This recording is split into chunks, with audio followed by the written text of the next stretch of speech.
Steve, what do you make of him? He's a player that looks a little bit like Xavi in that he's always asking for the ball. He always wants to be on the ball.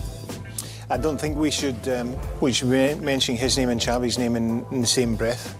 I think that Xavi's light years ahead of Arthur right now. Arthur's just a kid, of course, and he's learning his trade, especially at this club. And it's not easy to go into the middle of the park and get the ball, receive it, and keep that like be the oil in the machinery. It's not easy, but he's doing it. I think, me personally, the jury's still out. I think he's a little bit slow. He keeps it too much. So we'll see if he can speed up a little bit and keep that machinery moving a little bit faster, because that's what it needs. But he's certainly got a chance to make it work. I want to share an incredible stat with you, Steve, because against Valencia, Arthur made 142 passes. No player has done that in La Liga. There was also 95% correct passes. The accuracy was huge as well. But no player has made 142 passes since Xavi in 2012. That's amazing. Yeah, but you've got to consider the game it was and the pressure he was under. He wasn't always under a lot of pressure, but he was always available to receive the ball. So it was just receive and move, receive and move. So I can see that, I can understand that. And let's see exactly where he was receiving it, because it was a lot of play for Barca on the left-hand side. Obviously, that's where Alba's on the overlap. Coutinho was in that area as well, and Messi too, and that was really the area of the pitch that that Arthur was more than in any other space. You can see Arthur, the number 8, he's combining from that position with Jordi Alba, with Coutinho, with Suarez, but especially with Leo Messi, and that's why Arthur was on the ball so much, Graham, wasn't it? It's partly that, and one of the things that, without in any way taking issue with Steve, Xavi and Messi have both voluntarily picked this fella out. And the thing they've said is not either of them, it's another me, it's another Xavi. What they've said is he looks as if he's been brought up in what was the concept of football base at Football Club Barcelona, youth football, trained in the Cruyff way. This is him here. And we're not going to track him in that circle, but that's his starting position. In this move where I think he does something quite special. And the first thing that you guys have talked about is overloading on the left, into space and willing to show for the ball. Taking a look immediately, pardon my lack of clarity with the old circles there. Losing it, Steve made a point about, is he the complete player? Should we compare him with Xavi? Well, Xavi from Qatar is saying, I love what he's doing.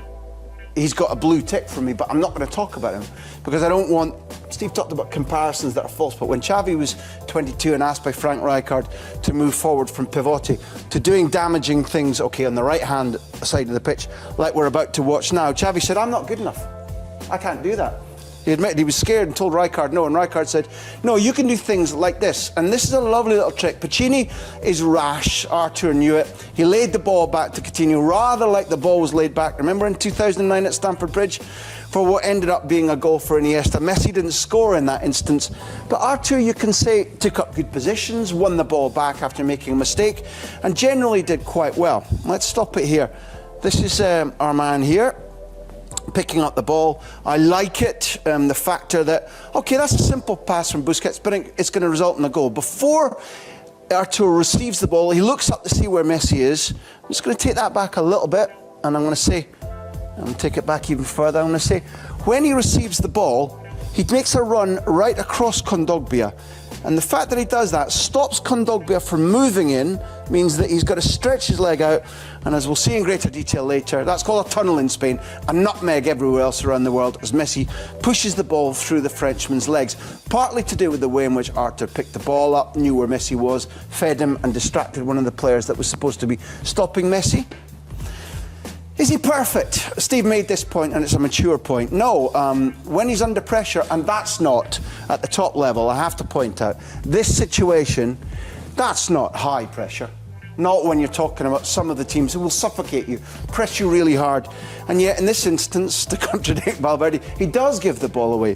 What we have to like about it, again, though, is not just Barcelona tracking back in very high numbers, which they haven't done this season. There's the guilty party. Now, he's not influencing the play just yet, but if you follow him here, he's going to be in the right area when it's just like, you know, it's a mobbing situation, a press gang to make sure that despite the break, Cheryshev can't score. And we'll go on now to a little look at the way in which, Steve, shoot me down if you want, but what footballers and managers tell all of us, we've so much more to learn than you, is that when a player makes a mistake, he'll hide sometimes. A variety of players pretend to show for the ball, but don't actually. And top-level guys will always tell you that some footballers shrivel. He's made a big mistake. We haven't shown him being pressed by Batshuayi and giving the ball away. Yet, just watch this slightly speeded up version.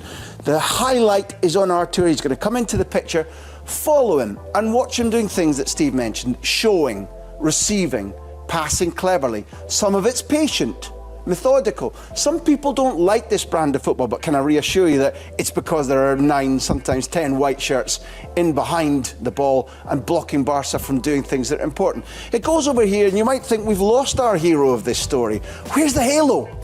Where's the hero with the halo? He's coming here. Busquets giving the ball again. He tricks inside, and although I know Steve doesn't like his control, he wins a free kick right here. What's normal about this position when a player wins a free kick? And the normal thing about a position like that is that Messi scores it. In this instance, he doesn't, but we are talking genuinely about a player who has begun to look impressive. We'll look at the way in which Valencia reacted to the threat of Barcelona in just a minute. So without overhyping him, Steve, without calling him the new Xavi, he has elements about him which would excite people who like that brand of football.